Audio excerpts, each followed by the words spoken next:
Привет на всички! Показвам нагледно, кратко и ясно, защо има ръжда на предните калници.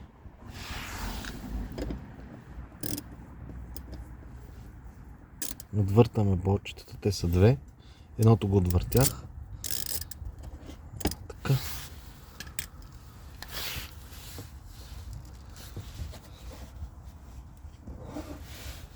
Ето я мърсотията. Ето това сега ще го изкарам.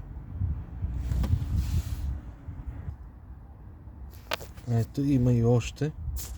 Не мога да държа телефона и ето тук ми е тръгнало вече ръждичка. Естествено това ще го оправя, но оттам идват всички проблеми. Два пъти в годината или един път в годината е нормално. Или след зимата задължително да се почиства.